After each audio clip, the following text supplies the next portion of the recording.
Hello friends, कैसे हैं आप सब।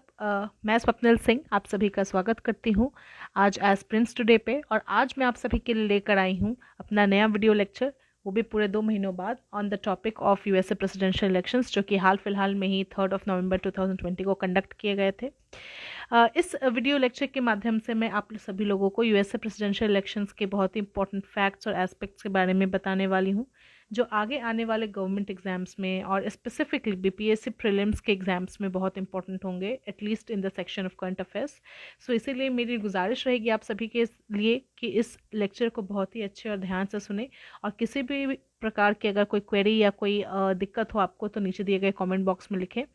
साथ ही में आज के लेक्चर की तरफ बढ़ने से पहले मेरी रिक्वेस्ट फिर से रहेगी आप सभी से कि अगर आपको आज का लेक्चर पसंद आता है तो इसे लाइक, शेयर और सब्सक्राइब करना ना भूलें। साथ ही में नीचे दिए गए बेल आइकन को भी ज़रूर दबाएं। और अगर आपके पास कोई भी इम्पोर्टेंट कमेंट या कोई भी इम्पोर्टेंट हमारे लिए सजेशन है तो प्लीज़ उसे नीचे दिए गए कमेंट बॉक्स में ज़रूर लिखें। आपके सारे सजेशंस हम लोग बहुत ही अच्छे से सुनते हैं और उसे एक इम्पॉर्टेंट नोट की तरह लेते हैं, ताकि हम उसे फॉलो करते हुए आगे बढ़ सकें।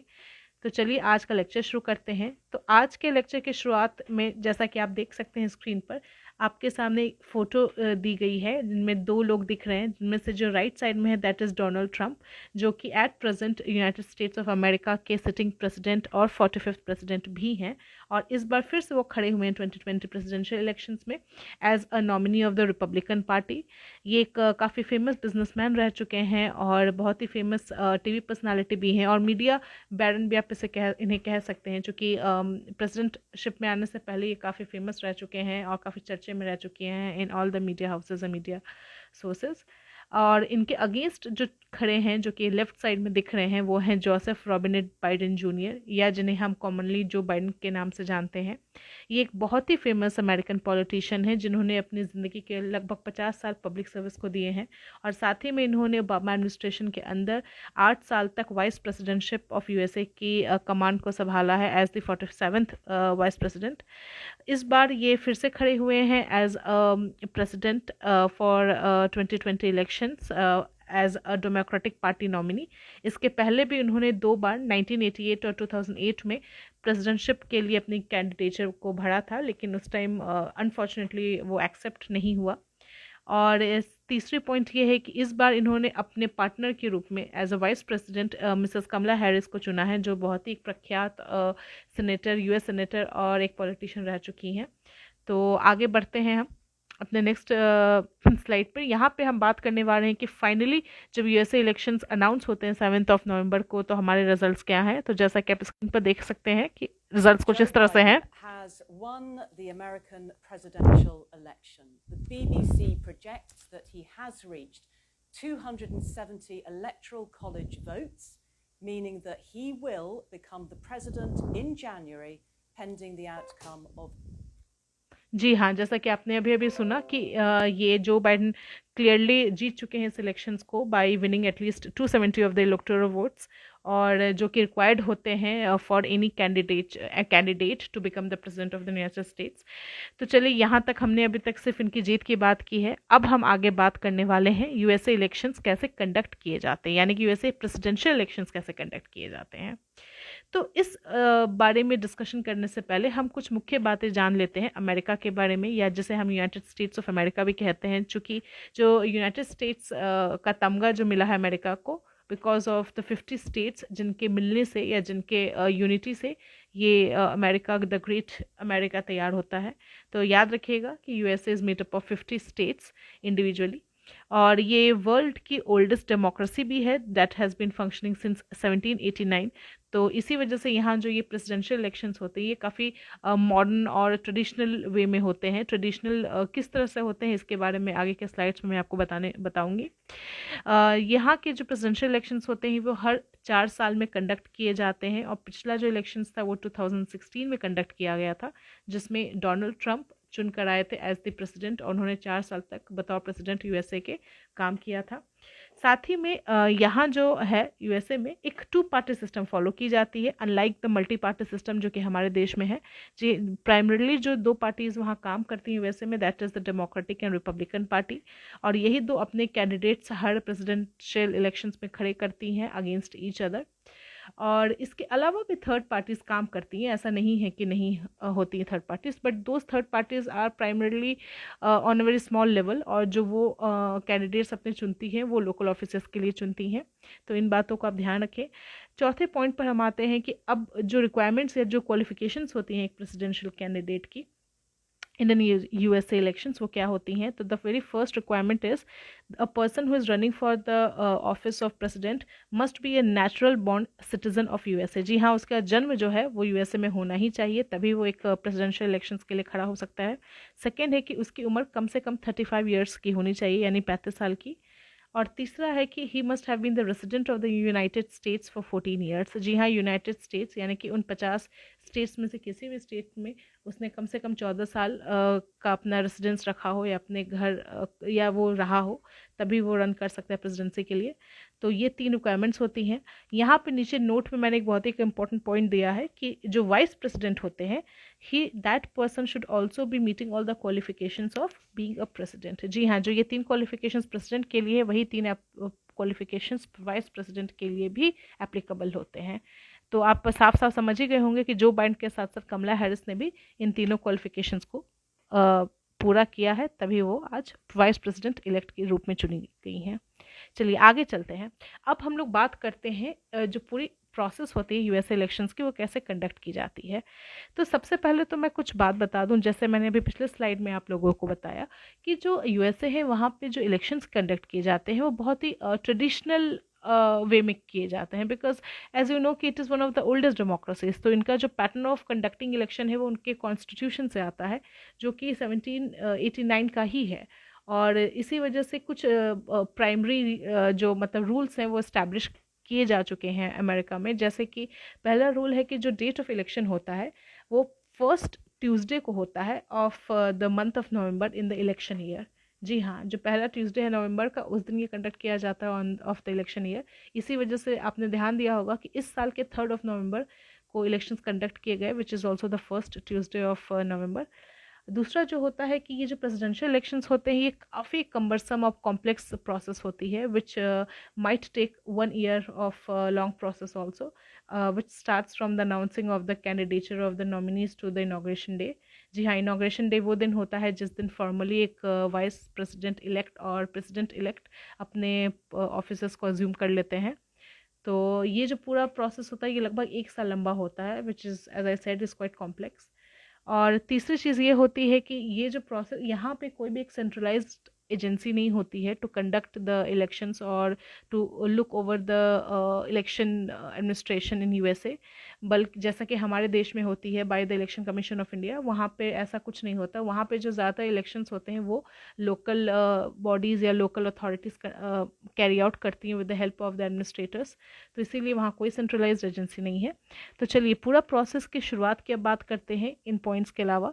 तो जो पूरा प्रोसेस होता है वो स्टार्ट होता है सबसे पहले तो प्राइमरीज एंड कॉकसेस मीटिंग से। जी हाँ, ये जो प्राइमरी मीटिंग होती है ये हर पॉलिटिकल पार्टी, जैसा मैंने आपसे कहा था कि जो अमेरिका है वहाँ पे प्राइमरीली 2 पॉलिटिकल पार्टीज़ होती हैं, एक है रिपब्लिकन एक है डेमोक्रेटिक, और दोनों ही पार्टीज़ इंडिविजुअली अपने अपने जो मेंबर्स होते हैं उनको एक अपॉर्चुनिटी देती हैं कि वो लोग अपने नाम फॉरवर्ड कर सकें if they want to stand for the presidential elections. और तब कैंडिडेट्स अपने नाम फॉरवर्ड करते हैं और उसके बाद एक प्राइमरी मीटिंग रखी जाती है एट द स्टेट और द लोकल गवर्नमेंट लेवल, जहाँ पे वोटिंग की जाती है by the secret ballot to finally come to terms with the particular person जिसको वो particular party as a nominee खड़ा करेगी। इस तरह से ये प्राइमरी मीटिंग रखी जाती है। लेकिन साथ में यहाँ एक कॉकसेस मीटिंग भी रखी जाती है, जो एक तरह की प्राइवेट मीटिंग होती है of the political parties at the county और द डिस्ट्रिक्ट लेवल, जहाँ पे होता क्या है कि जितने भी पार्टिसिपेंट्स होते हैं वो अपने आप को ग्रुप्स में डिवाइड करते हैं according to the candidate that they are supporting. और हर ग्रुप को मौका दिया जाता है एक स्पीच प्रेजेंट करने का, ताकि वो दूसरे ग्रुप्स को अट्रैक्ट कर सके। और at the end of that meeting जो टोटल नंबर ऑफ वोटर्स होते हैं हर ग्रुप में उन्हें काउंट किया जाता है टू नो कि एक किसी पर्टिकुलर कैंडिडेट को कितने लोग वोट दे रहे हैं किसी पर्टिकुलर ग्रुप से। जिस भी कैंडिडेट के सबसे ज़्यादा वोटर्स या सबसे ज़्यादा ग्रुप मेंबर्स होते हैं वो उस मीटिंग के एंड में जीत जाता है। और जो वो वोटर्स या मेंबर्स होते हैं उन्हें डेलीगेट्स कहा जाता है। और हर स्टेट के एक सर्टेन नंबर ऑफ डेलीगेट्स होते हैं which are determined by the population size.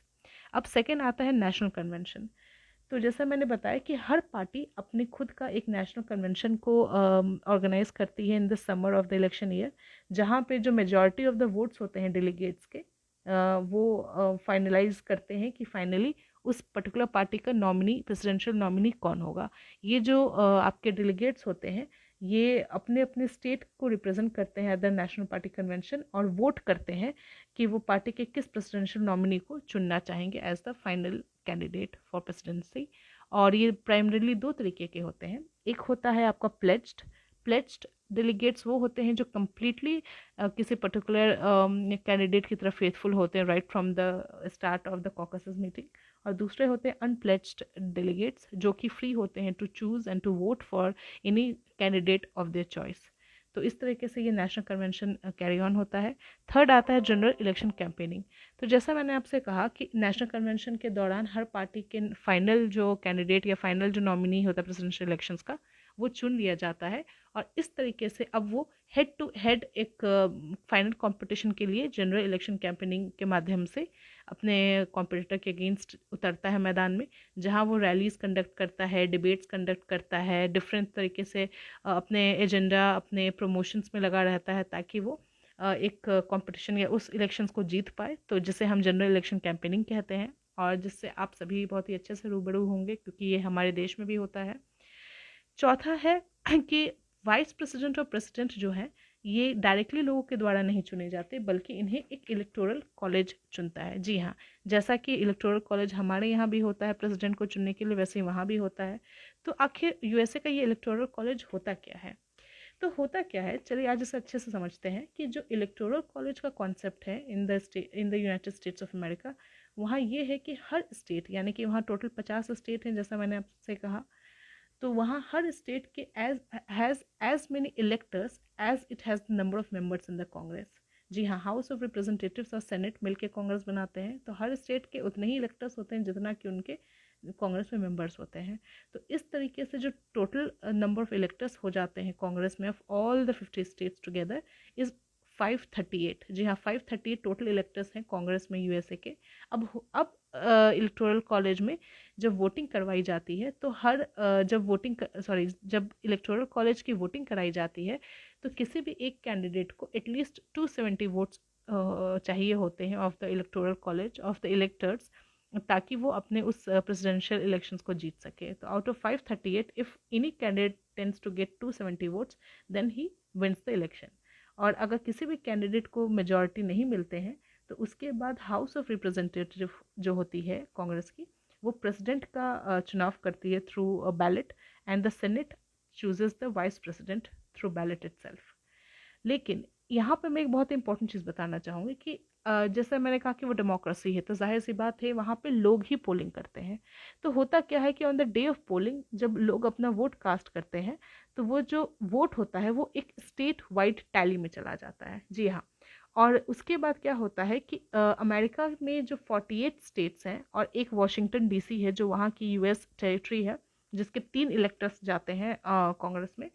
तो ये सारे एक पर्टिकुलर प्रोसेस को फॉलो करते हैं which is known as the winner take all. जी हाँ, विनर टेक ऑल का प्रोसेस फॉलो करते हैं, जहाँ पे ये माना जाता है कि जिस भी कैंडिडेट को सबसे ज़्यादा वोट्स मिले हैं, याद रखिएगा सबसे ज़्यादा कहा है मैंने, ना कि मेजॉरिटी। जी हाँ, जिस भी कैंडिडेट को सबसे ज़्यादा वोट्स मिलते हैं of the people of the popular vote, वो विनर डिक्लेयर कर दिया जाता है और उस पर्टिकुलर स्टेट के सारे इलेक्टोरल वोट्स उसी को चले जाते हैं। जी हाँ, इसका कोई प्रोपोर्शनल डिस्ट्रीब्यूशन नहीं होता इन 48 स्टेट्स और वाशिंगटन डीसी का।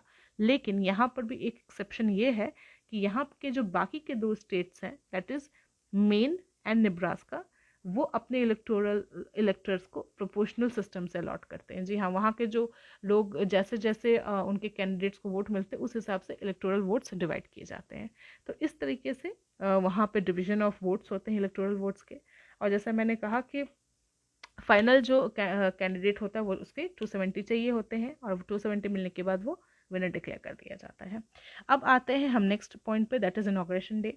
अब जैसे ही आप जैसे ही कोई भी कैंडिडेट अपने प्रेसिडेंशियल इलेक्शन को जीत लेता है तो उसे तुरंत प्रेसिडेंशियल इलेक्ट कहा जाता है, ना कि प्रेसिडेंट, जो कि अभी तक उसने अपनी ओथ नहीं ली है। और जिस दिन ओथ लिया जाता है उसे इनॉग्रेशन डे कहते हैं। जी हाँ, जो कि ट्रेडिशनली अमेरिका में 20 जनवरी को कंडक्ट की जाती है। तो इसी वजह से इस बार भी 20 जनवरी 2021 को ही ओथ टेकिंग सेरेमनी कंडक्ट की जाएगी, जिसमें प्रेसिडेंट इलेक्ट जो बाइडेन और वाइस प्रेसिडेंट इलेक्ट कमला हैरिस फाइनली ऑफिशियली अपने प्रेसिडेंट और वाइस प्रेसिडेंट के ऑफिस को अज्यूम करेंगे और आगे आने वाले 4 सालों तक बतौर प्रेसिडेंट एंड वाइस प्रेसिडेंट काम करेंगे। तो ये पूरा इन प्रोसेस होता है यूएसए इलेक्शंस को कंडक्ट करने का। अब चलते हैं हम अपने नेक्स्ट स्लाइड पर। इस स्लाइड में मैं आपको बताने वाली हूँ कि आखिर जो बाइडेन ने क्यों 2020 इलेक्शंस को जीता, या फिर क्या रीजंस रहे कि जिससे जो बाइडेन 2020 इलेक्शंस में जीतने में कामयाब रहे against the sitting president Donald Trump. यहाँ मैं एक चीज़ ज़रूर मेंशन करना चाहूँगी दोस्तों, कि ये जो जितने भी पॉइंट्स मैं यहाँ मेंशन करने वाली हूँ या जैसे डिस्कस करने वाली हूँ, वो इनमें से कुछ मेरे खुद के पर्सपेक्टिव हैं और कुछ मीडिया हाउसेज या जो जनरल जिसे कहते हैं ना, मैंने जो भी सुन रही हूँ इन द न्यूज़पेपर्स एंड जो भी मैं पढ़ती हूँ, जितनी भी साइट्स पे मैं डेटा पढ़ती हूँ और उसको समझ पाती हूँ, एनालिसिस कर पाती हूँ, उसके बेसिस पे है। बट अगर आपके कोई भी थिंकिंग या कोई भी पॉइंट इनमें से अलग हैं या आपकी कोई और थिंकिंग है, तो प्लीज़ उसे भी अपने आंसर में यूज़ करें। ऐसा ज़रूरी नहीं है कि जो मैं बता रही हूँ सिर्फ आप उसे ही लिखें। तो हमेशा कोशिश करें कि आपकी खुद की एनालिटिकल थिंकिंग हो, ना कि सिर्फ आप मुझसे इन्फ्लुएंस हो। तो चलिए शुरुआत करते हैं। सबसे पहला जो पॉइंट है वो है सल्यूशन टू ट्रम्प्स टायरनी। जी हाँ, जैसा कि आप सभी जानते ही हैं, डोनाल्ड ट्रंप साहब थोड़े से ज़्यादा ही जिसे कहते हैं ना, वो बड़े ही नाराज़ से पर्सन है। उन्हें खुश रखना या उनसे बहुत ही अच्छे से बातचीत कर पाना शायद उनके खुद के पार्टी मेंबर्स के लिए भी बहुत टफ हो जाता है। और ये चीज़ काफ़ी हद तक फील कर ली गई थी पिछले 4 सालों के उनके प्रेसिडेंशियल टेन्योर में। और यही एक बहुत बड़ा रीज़न बना कि क्यों ट्रंप के अगेंस्ट जब जो बाइडेन, जो कि काफ़ी एक्सपीरियंस्ड भी हैं और 6 टाइम सेनेटर भी रह चुके हैं, को जब खड़े हुए एज अ प्रेसिडेंट, तो लोगों ने ज़्यादा पसंद किया उन्हें चुनना रादर देन ट्रंप। चूँकि ट्रंप की जितनी भी पॉलिसीज़ आपने देखी हैं वो काफ़ी डिवाइसिव भी हैं, काफ़ी केओटिक भी हैं और वर्ल्ड ऑर्डर के लिए बिल्कुल भी अच्छी नहीं है। और दुनिया अभी भी पीस पसंद करती है, पीस मेकिंग इंसान पसंद करती है, ना कि जो इंसान बहुत ही ज़्यादा अग्रेसिव हो या बहुत ही ज़्यादा अपफ्रंट हो अपने थिंकिंग में। तो शायद क्या बिल्कुल ये एक बहुत बड़ा रीज़न बना था जो बाइडेन के जीतने का। सेकेंड पॉइंट है कि acknowledges global issues like health crisis and climate change. Of course I think 110% ये बात आप सभी जानते हैं कि इसी साल जब कोविड-19 की महामारी जिस तरह से फैली, हम सभी को जिस तरह से परेशानी हुई और जिस तरह से पूरी दुनिया ने इससे लड़ने की हिम्मत जुटाई और इसे एक नए सिरे से अपनी ज़िंदगी को ठीक करने की कोशिश की, इन हालातों में भी जिस तरह से अमेरिका जैसे सुपर पावर को लड़खड़ाते हमने देखा, मैक्सिमम कोरोना के केसेस वहाँ पाए गए, जिस तरह से वहाँ के लीडर ने, Donald Trump as a president fail हुए कोरोना को कंटेन करने में या इवन उसे एक्नॉलेज करने में। वो काफ़ी एक बुरी लीडरशिप का या एक बैड क्वालिटी दिखाता है किसी भी लीडर की, किसी भी एक मेंटोर की, एक गाइड की, जो कि एक इतने बड़े नेशन, इतने सुपर पावर नेशन को लीड करता है। और जिस वजह से वहाँ के काफ़ी लोग उनसे काफ़ी नाराज़ भी हुए। आपने तो कई बार देखा भी होगा, तो वो तो रिफ्यूज़ ही कर देते थे कि भाई कोरोना नाम की कोई चीज़ एग्जिस्ट भी करती है, although he himself was infected by corona later on. कभी भी उन्होंने पब्लिकली मास्क का उपयोग नहीं किया, कभी एक्नॉलेज नहीं किया कि कोरोना से लोग मर रहे हैं, तो उनके जीवन की रक्षा करने के लिए हम सैंक्शंस लगाएं। सो आई थिंक कि that also became a major reason कि क्यों people decided to vote against him. और इसी वजह से जो बाइडेन जीते, जो कि काफ़ी एक प्रो क्लाइमेटिक चेंज है, जैसे बोलते हैं pro climatic change, pro stability की थिंकिंग के साथ आते हैं। एक बहुत ही फेमस लाइन मैंने सुनी थी इनकी कैंपेनिंग के दौरान, दैट ही सेड कि whereas Donald Trump wanted to make America great again, Joe Biden wanted to make America good again. So ये काफ़ी एक बड़ा स्टेटमेंट था जो बाइडेन के कैंपेनिंग रैली के दौरान। So I think it definitely hit the target of in the people's heart, और इसी वजह से वो जीत गए। तीसरी थी legacy of working with Obama. जी हाँ, बिल्कुल, जैसा मैंने आपसे कहा कि ये काफ़ी अच्छा इन्होंने काम किया था as the vice president under the Obama administration. और ओबामा जो केयर आया था या जो हेल्थ एक्ट आया था, उसके दौरान भी ये काफ़ी प्रोग्रेसिवली इन्होंने काम किया था to promote the health safety amongst the Americans.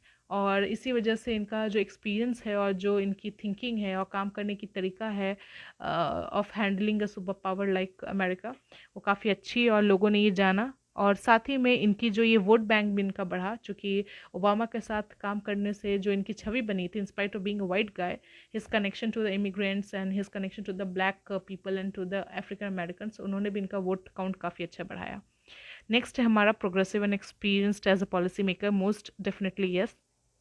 जैसा मैं पिछले 3 पॉइंट्स में कहा कि जो इंसान 78 ईयर्स की, यानी कि ही इज़ एक्चुअली ओके, मैं यहाँ ज़रूर बताना चाहूँगी आप सभी को कि Joe Biden is the oldest president of American history till date. जी हाँ, वो 78 ईयर्स के हैं और इस उम्र में भी उन्होंने प्रेसिडेंशियल इलेक्शन जीता, जो कि काबिल तारीफ़ है। बट शायद यही रीज़न है कि उन्होंने जीता because he is so experienced and still he is so progressive by nature, कि लोगों ने इस बात को एक्नॉलेज किया और उन्हें प्रेसिडेंशियल इलेक्शंस का नॉमिनी के साथ साथ उसका विनर भी चुना। और लास्ट है हमारा मैसिव कैंपेनिंग ऑनलाइन।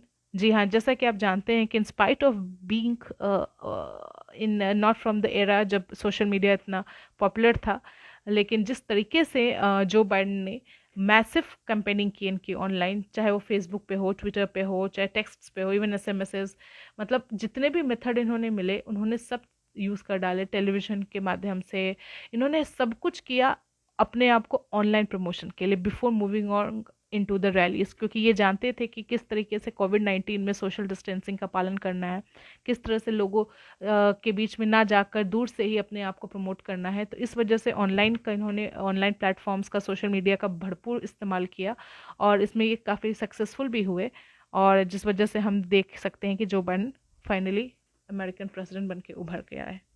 तो चलिए हम आगे चलते हैं नेक्स्ट स्लाइड पर। अब यहाँ पे मैं ब्रीफली बताना चाहूँगी vice president elect of USA Kamala Harris के बारे में। ये हर इंडियन के लिए एक बहुत ही बड़े प्राइड की बात है कि एक इंडियन लेडी, एक इंडियन रूट्स की lady finally is going to hold the position of vice president in America. और यहाँ मैं ये भी बताना चाहूँगी कि she is also the first female vice president elect of United States of America, as well as the first Asian African and black person to hold the office of vice presidential of president. तो ये बहुत ही एक respectable बात है। और इनकी एक statement भी मुझे फिर याद आ रही है जो इन्होंने अपनी जीत के बाद कहा था कि it's I might be the first person but I will not be the last for sure. तो ये भी एक बहुत ही इनका एक बहुत ही एक पॉजिटिव एटीट्यूड दिखाता है, ऑप्टिमिस्टिक अप्रोच दिखाता है कि किस तरीके से ये अमेरिका और पूरी दुनिया को ये संदेश देती हैं कि जीवन में हमेशा आगे बढ़ते रहना चाहिए और पीछे मुड़ के नहीं देखना चाहिए। कभी ना कभी आप अपनी मंजिल तक पहुंचते ही हैं अगर आप निरंतर मेहनत कर रहे हैं। तो यही आश्वासन लेकर मैं आप सभी को बोलूँगी कि आप भी बिल्कुल कमला हैरिस की तरह आगे देखते रहें, अपनी गलतियाँ छोड़ दें, अपनी गलतियों को भूल जाएं, बस अपने टारगेट को फॉलो करें। और जैसा कि यहाँ पे आप देख ही रहे हैं कि she was born in Oakland and was the daughter of the 2 immigrants, जिनमें से एक इकोनॉमिक्स के प्रोफेसर थे फ्रॉम जमैका और दूसरे ब्रेस्ट कैंसर रिसर्चर थी इनकी मदर फ्रॉम इंडिया। और ये भी मैं बताना चाहूँगा कि ये अपनी मदर से काफ़ी ज़्यादा कनेक्टेड हैं और काफ़ी हद तक अपनी जीत का श्रेय ये अपनी मदर को देती हैं और कहती हैं कि शी इज़ हर आइडल। तो आप समझ ही सकते हैं कि इनके इंडियन रूट्स और इंडियन वैल्यू सिस्टम कितने स्ट्रॉन्ग है। और साथ में मैं ये भी बताना चाहूँगी that she has also been the first black district attorney of San Francisco and also the first female attorney general of California. ये यूएस सेनेटर के रूप में काफ़ी बेहतरीन काम करके दिखा चुकी हैं। शायद इसी वजह से जो बाइडन के द्वारा इन्हें चुना गया था as a partner for the elections, that is as a vice presidential candidate, because she has extensively promoted the healthcare reforms and the citizenship for undocumented immigrants and progressive tax reform in America. तो चलिए next topic पे चलते हैं। यहाँ finally हम discuss करने वाले हैं कि किस तरीके से यूएसए और इंडियन इलेक्शन सिस्टम्स अलग हैं। तो जैसा कि पहला पॉइंट है that there is no centralised election management body in USA like the election commission of India. जी हाँ, इसके बारे में मैंने पहले भी मेंशन किया था कि यूएसए में कोई भी सेंट्रलाइज्ड सिस्टम नहीं है। वहाँ एक सिस्टम है जिसे हम फेडरल इलेक्शन कमीशन के नाम से जानते हैं, बट ये इलेक्शन के एडमिनिस्ट्रेशन को नहीं देखती, बल्कि ये सिर्फ और सिर्फ वहाँ के जो फाइनेंशियल रेगुलेशंस हैं, जो कैंपेनिंग के रेगुलेशंस हैं, जैसे कि वहाँ $5,000 से ज़्यादा अगर किसी पार्टी ने खर्च किए तो उसको उसकी फाइनेंशियल रेगुलेशन के लिए काम में आती है। तो इसी वजह से, but it is also not as powerful as the election commission of India. तो ये एक डिफरेंस है। दूसरा है कि जो इंडिया है, यहाँ पे ज़्यादातर जो वोटिंग होती है वो पोलिंग डे के दिन ही होती है, और वाया इलेक्ट्रॉनिक वोटिंग मशीन ही होती है। बैलेट पेपर्स का भी इस्तेमाल होता है लेकिन बहुत ही कम केसेस में, तो इसीलिए primarily it is through EVMs. जबकि यूनाइटेड स्टेट्स में जो वोटिंग सिस्टम है वो काफ़ी फ्लेक्सिबल है, क्योंकि वहाँ पे मल्टीपल मेथड्स यूज़ किए जाते हैं, जैसे कि अर्ली वोटिंग या प्रॉक्सी एब्सेंटी वोटिंग, इस तरह की मेथड्स भी वहाँ फॉलो किए जाते हैं। तीसरा है कि जो प्रेसिडेंशियल सिस्टम होता है जो कि यूएसए में फॉलो किया जाता है, unlike the parliamentary system which is followed in India, presidential system में जो एग्जीक्यूटिव होता है that is not responsible to the legislature. जी हाँ, जो प्रेसिडेंट होते हैं वहाँ के एग्जीक्यूटिव हेड होते हैं, जैसा कि आप जानते हैं यूएसए के, और इंडिया में तो प्राइम मिनिस्टर हेड होते हैं एग्जीक्यूटिव के।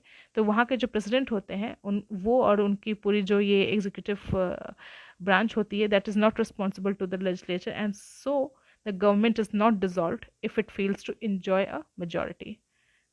नेक्स्ट है हमारा कि जो इंडिया है वहाँ पे जो प्रेसिडेंट होते हैं वो एक नेचुरलाइज्ड सिटीजन भी हो सकते हैं, अनलाइक इन यूएसए। जी हाँ, जैसा मैंने बताया कि यूएसए के जो प्रेसिडेंशियल कैंडिडेट होते हैं, ही और she actually I must say, ही और she must be a natural born citizen of USA. जबकि इंडिया में सिटीजनशिप एक्वायर करने के मल्टीपल तरीके हैं, और अगर आप नेचुरलाइज्ड सिटीजन बन जाते हैं इंडिया में तो भी आप प्रेसिडेंशियल इलेक्शंस के लिए खड़े हो सकते हैं। पांचवा और आखिरी पॉइंट है कि यूएसए में कोई भी इंसान प्रेसिडेंट सिर्फ 2 टर्म के लिए बन सकता है। जी हाँ, जैसा आपने देखा ही था पिछली बार जब बराक ओबामा थे, लगातार 2 बार बनने के बाद he could no more try to be the president. सो इसीलिए वहाँ पे ये बाउंडेशन है, जबकि इंडिया में ऐसी कोई बाउंडेशन या ऐसा कोई बार नहीं होता। तो इस तरह से आज का ये वीडियो मैं यहीं पर ख़त्म करती हूँ। आई होप कि आपको मेरा ये वीडियो लेक्चर बहुत पसंद आया है और आपने इससे काफ़ी कुछ सीखा भी होगा, एंड आई होप कि आगे आने वाले एग्जाम्स में ये आपके लिए काफ़ी हेल्पफुल होगा। अगर आप मुझसे यूँ ही जुड़े रहना चाहते हैं और मुझे फॉलो करना चाहते हैं तो मुझे टेलीग्राम पे @aspirants_today आईडी पर फॉलो कर सकते हैं, और इंस्टाग्राम पे swapnil_aspirants_today आईडी पर फॉलो कर सकते हैं। और मुझसे यूँ ही जुड़े रहने के लिए एस्पिरेंट्स टुडे को के अपडेट्स को देखते रहें, और जल्दी आपसे फिर मुलाकात होगी मैं एक नए वीडियो के साथ। तब तक के लिए थैंक यू वेरी मच।